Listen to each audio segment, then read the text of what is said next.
There's a concept which could be described as accountability. Accountability. We hear this talked about frequently in Christianity. For example, you hear people say, we're going to have relationships in which we hold each other accountable.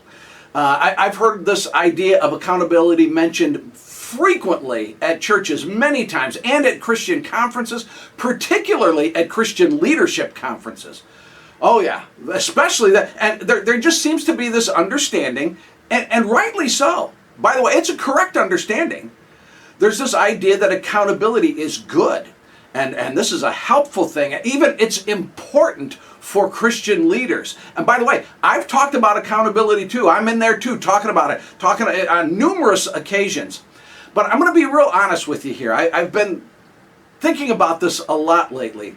One of the things that I have noticed after many years of personal experience and observation in the church, in my church that I serve here, but in other churches, just the Christian church at large, I've noticed that accountability, not trying to be mean, but I think it's fair to say it's talked about more easily and more frequently than it is actually practiced.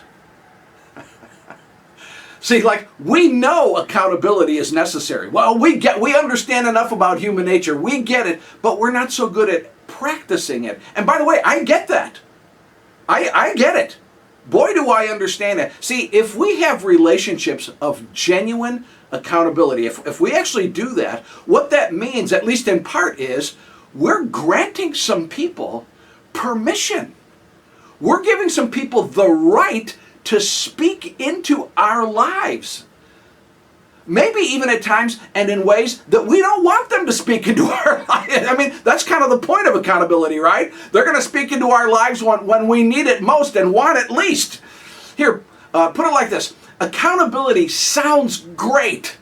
It sounds so good and it sounds so right, and it is, but most of us don't really want anyone. Not really. We don't want, even pretty close friends, we don't want anyone calling us out. Who wants that?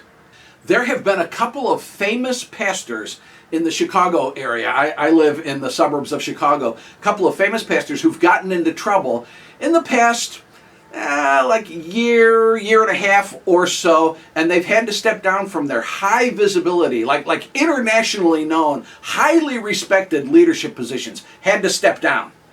Both of these men have talked about the importance and the value of having relationships of accountability, but it turns out that both of these fellows, they're human.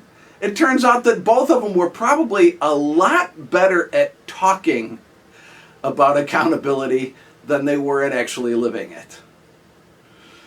As the facts have come to light in both of these situations, both of these men turned out to employ more than just a little bit of bully tactics.